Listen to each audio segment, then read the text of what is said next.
All right, welcome back, guys, to the backstage area of the Personal Power Summit. I'm here again, joined by Connie Holmes, who already gave us a bombastic interview. Thanks again, Connie, and thank you for joining us again. Yes, thank you very much. This has been a blast. Awesome to hear that. Yeah, I know that people are getting huge value. I definitely did. I have pages of notes, so it's definitely useful. And now that we have gone through this leads me to my first question for this interview. Like, let's say people do everything you said. People go through the interview, they implement the action steps, and they have conquered the self-acceptance at least more than before. What's next? Like, because people are always afraid, like, okay, I have this change. Oh my God, what comes next? I don't know. And they don't want to implement the change because they're so afraid of what's to come. So what do they do after they conquer self-acceptance? Maintain it. Cool. And so really what that is doing everything that they did to gain, that self-acceptance. But then also realizing that life is life. Everything is so cyclical and all that type of thing. And really trying hard to remember that every single thing in life is either a lesson or it's a gift. So, yeah. I love that. I have to tell you, I actually had heard that from at a hypnosis conference long ago, and I thought, wow, I just love that. And but it's so true. So being very realistic, setting your stage, knocking it out of the park, but then living life. So continuing to do what you've always done to get there, but then also being realistic that, stuff could happen, but being ready and willing to, roll with the punches. And then should you happen to get knocked down, immediately get yourself back up. Depending on what the situation is, lick your wounds a little bit just for a minute or two, but then immediately get right back up. It's like that riding a horse or riding a bicycle theory. There's so much to be said with that. But also, and this is why I'm here today, quite honestly, is once you have conquered it and you're doing quite well, share it with others. Because it's in that teaching that it gets deeper and deeper inside of us. And plus it just lives that much longer. So that is powerful. And I also heard once that the moment you share something, you learn it actually better. Like, teaching is the best way of implementing. Yes, 100%. Do we have time for just a quick personal story here, Adam? Absolutely. Please shoot ahead. This is a very personal story.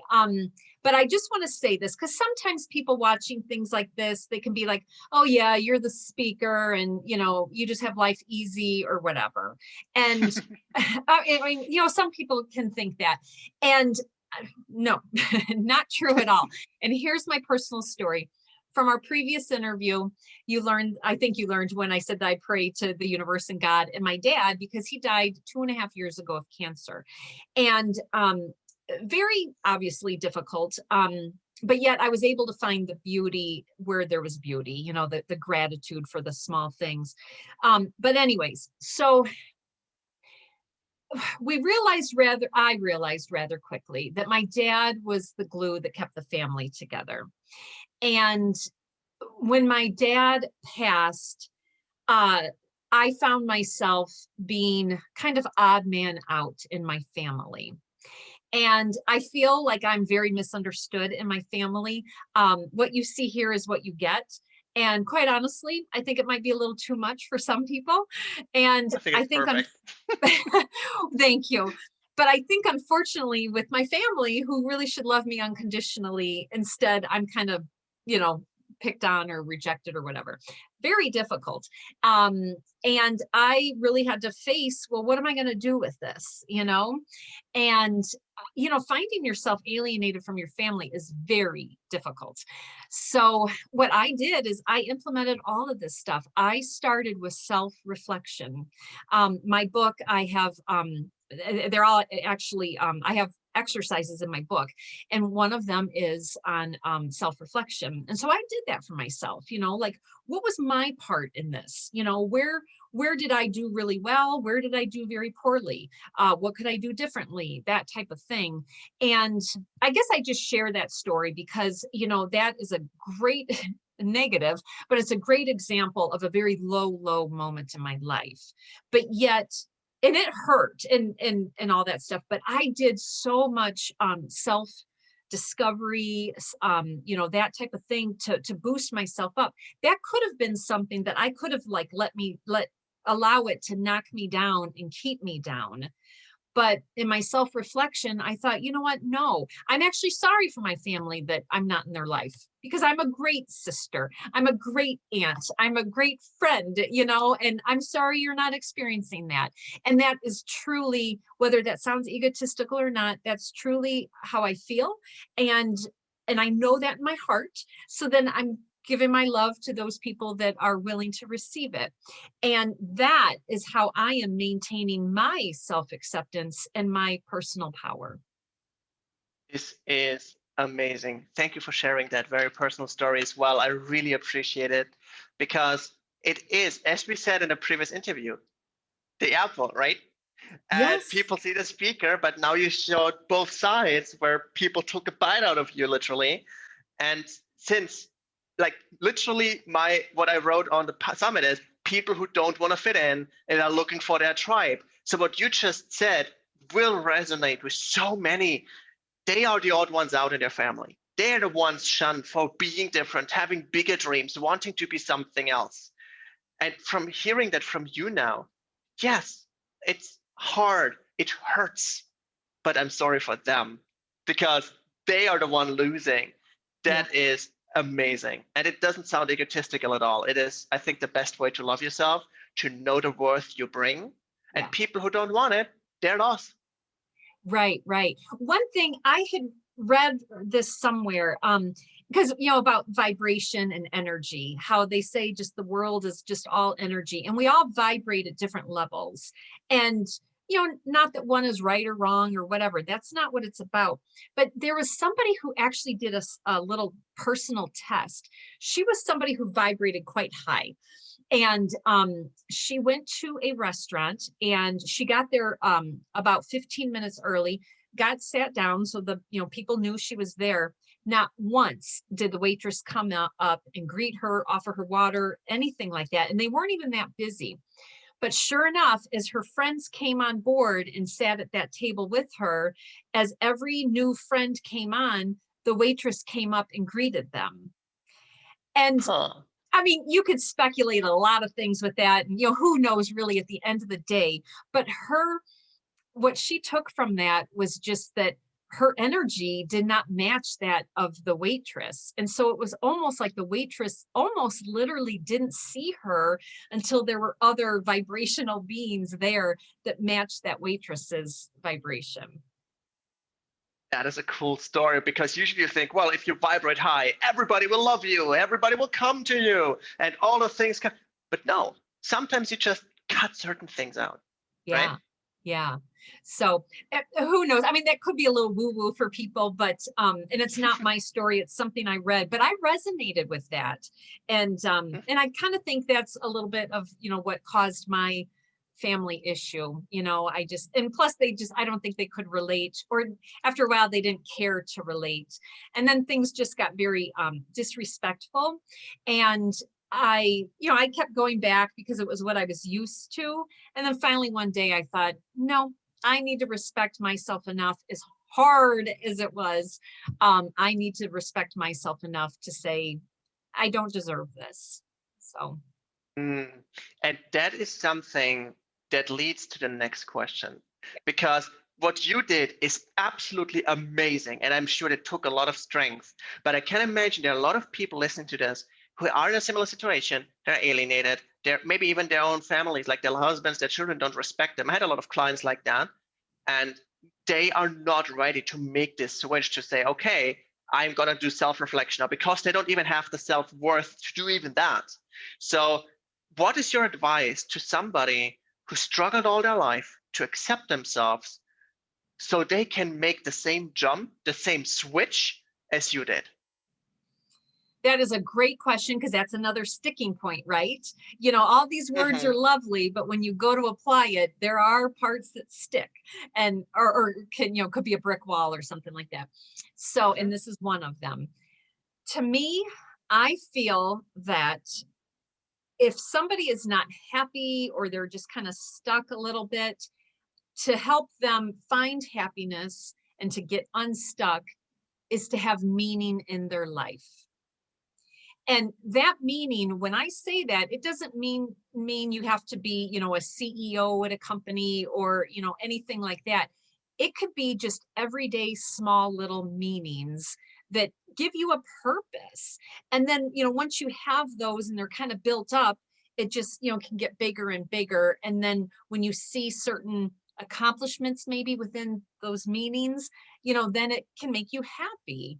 Um, like I said, it's like, like let's just say somebody is lost their job due to, just they lost their job and they're having a really hard time finding a new one and they're starting to run out of money and that kind of thing. And so that's a very dire, heavy situation. So it's like maybe an example, and this is off the top of my head, so I hope it makes sense, but maybe that meaning is they can, dedicate, I don't know, 3 or 4 hours a day to finding a new job or whatever. So they know that they're really giving it their all. But then they're going to decide, you know what? I'm going to become like the world's best baker in this household, or the world's best cook in this household. And I'm going to, like do something like that. And then that gives you meaning, for your household, for you. And it just kind of helps, while something is kind of icky and heavy, you're doing something to kind of make something lighter and brighter. And then hopefully you can meet in the middle. This is wonderful, and it is so easy to do, right? Like it doesn't matter if you like suffered for 20 years of abuse, even this is something you can do. The best version of this right now. I love that. Thank you, Connie, for giving us so simple, easy to implement advice. I know that will help people tremendously because right now, especially after the pandemic, there are a lot of households that turn pretty toxic. Yeah. And there it is hard to have this self environment and this environment of self acceptance on this way of doing it. What would you say, for example? Let's say we have a family that has been so toxic they don't even talk with each other much. They try to avoid each other as much as possible. You're basically alone while living with somebody else, and everything you say is put on a pedestal. Like, okay, she said this and this, right? How would you gain self acceptance when you consistently get counter push, right? Because of course, if you're for yourself, it's easier. But if consistently people try to present this reality to you that it's evil or whatever you do is not good, how would you reject that and protect yourself against that? Yeah.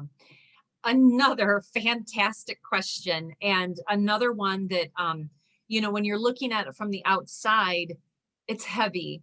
It can appear very difficult. And this one, out of everything we've talked about, is quite honestly probably the hardest one. Just even the word toxic.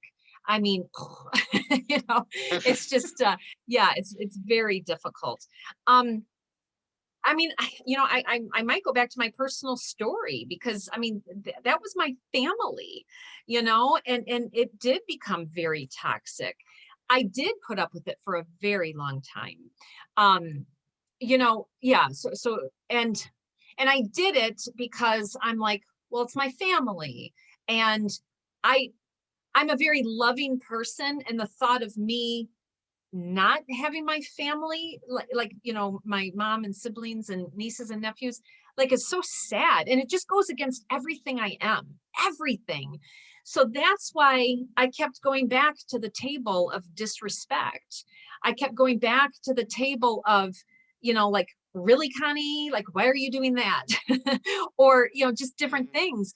And then finally one day I was just like, and I am somebody who, I myself, even though I do this every day for a living now, I can't even tell you how many books I have in my library. I'm always reading, I'm always listening to podcasts, I'm always doing things to learn and grow. And I think finally that collection of all of them just made me stand a little bit taller and straighter and say, I don't need this.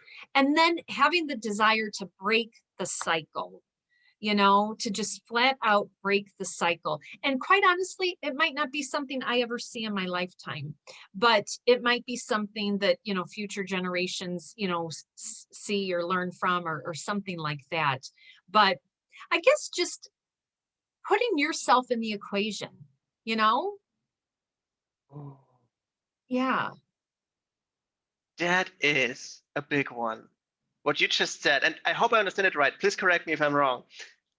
By putting yourself in the equation, you imply that people that struggle with this toxicity, they take themselves out of it, Yes. which means they just become passive onlookers of the abuse that like shoots on it. They're just there to hope to have at least something around. But if they put themselves in, they see how imbalanced it is. Did I get this right? Yes. Yes. And Awesome. you summarize things so beautifully, Adam. And another thing to help support that a little bit is, you know, if you think about it, who else in this world is going to take every single breath with Adam but Adam? Who is going to do every single thing with you but you? So I always say, for that reason and that reason alone, you better love yourself and love yourself damn good, because you have to be your own best friend for your whole life. And you need to protect that. Just like I was talking earlier about, like, that army that, walks behind you with your values or your spirit guides or whatever. You being your own best friend is so vital, because who else is going to do it? That is so powerful.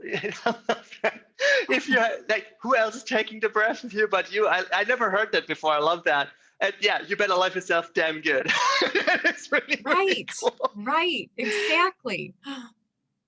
This is awesome. And now, what about, I want to see what you say to this. Like, let's say you have a couple or partners or like people that spend a lot of time with each other, right? And you have one person that is like you and has the self-acceptance, they're loving, they're caring, they're strong. And then you have somebody else who still didn't get the message and is so harsh on themselves. And it hurts you to see how this person hates themselves.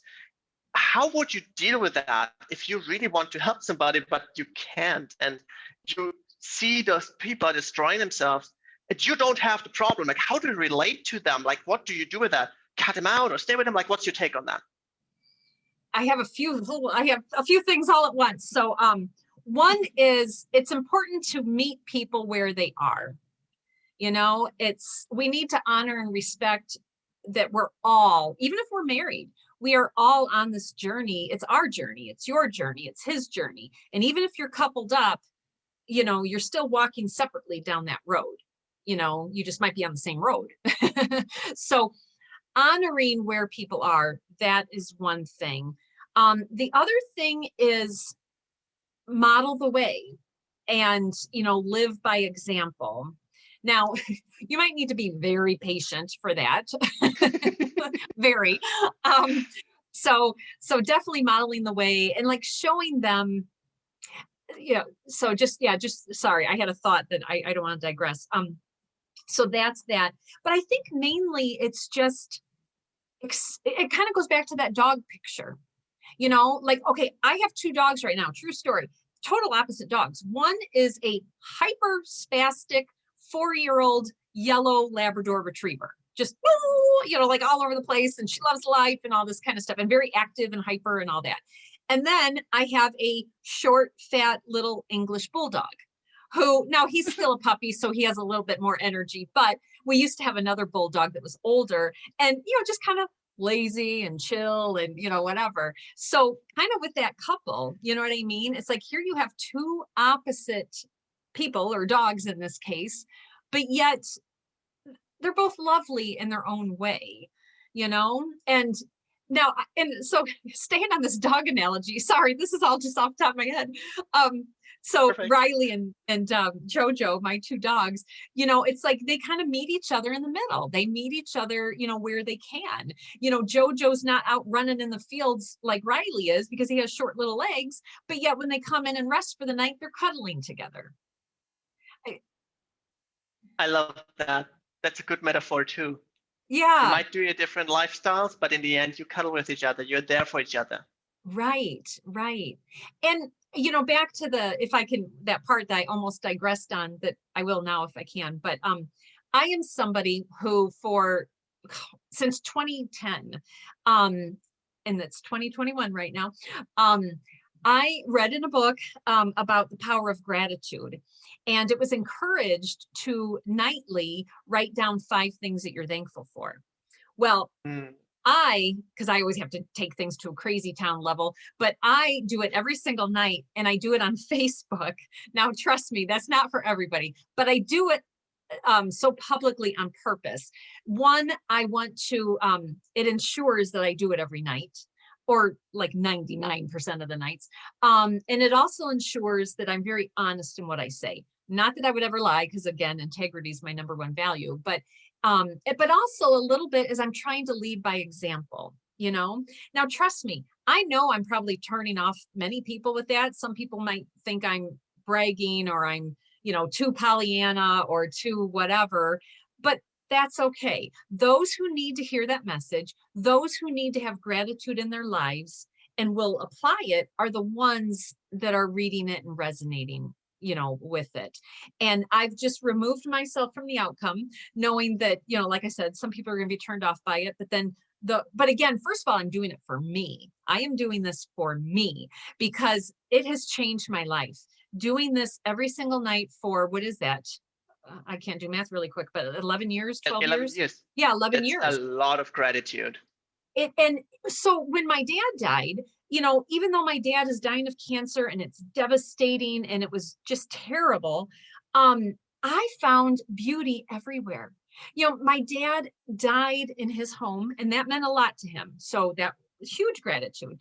And then my dad, even though he died of cancer, it was like a healthy version, meaning that he didn't have hospital stays. We didn't have that middle of the night emergency run or anything like that. So like that extra drama and trauma, we didn't have that. That's a huge thing Wow, to be thankful for, it is. And so when you can see those things and hang on to those things, in my case with mourning, of course I still mourned and I miss him every day, but it was a different type of mourning. So Mm. I was all over the place with that answer. I'm sorry. But you answered it better than I thought it would be. This is awesome because you gave an amazing example for that. And also with the morning, I don't even think it was a digression. I think it was a perfect add-on to the answer you gave, because finding the beauty in things helps you lead by example. Because if Yes. you see a partner who is consistently negative, you need to be double times as strong. And by the way, I did the math on that. Since when you started, you have been grateful for 20,075 things. Look at you. Oh my gosh. I love that. That's a lot. Like, this is I, amazing. I have never done that math, 20,075 new Adam. things.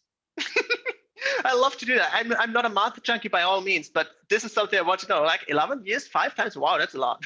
Right? So, Wow. Wow. Well, you know what? I have to tell you, I live on a hobby farm and I have all kinds of critters, chickens and ducks and mini mules.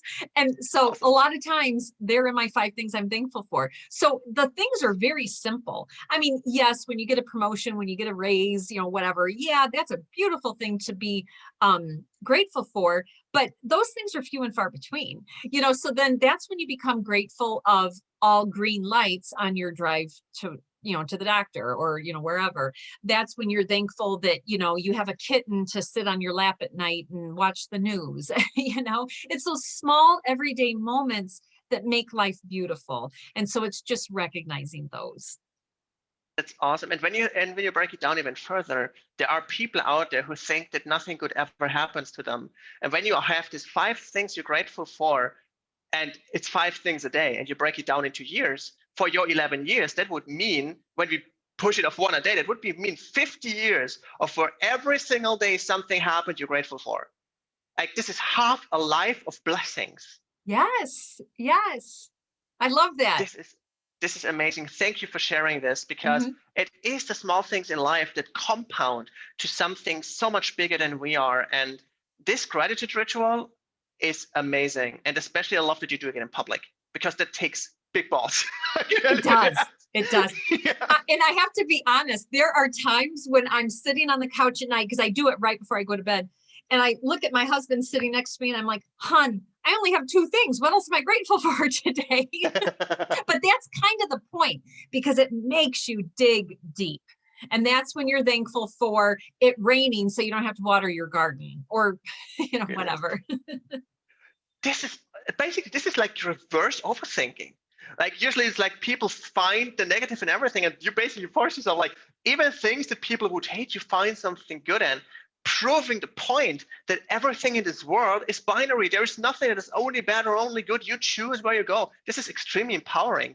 Yeah, good. Thank you, Adam. Thank you. This is really cool. Now, in that case, in conclusion, like, let's say everybody does everything they learned in both these interviews and they have made progress, they feel better. What do you say, like, in life? What is the number one most important thing, boiled down to one point, that people need to do or to have to master self-acceptance? Master self-acceptance. I think it is, because by this time you're living it and breathing it. So I think it is to show gratitude for that. So I'll stick on that for a minute. But also, in doing all that, you become a loving, kind individual. So you're sprinkling that. I want to put a swear word in there. You're sprinkling that everywhere. And it goes back to that.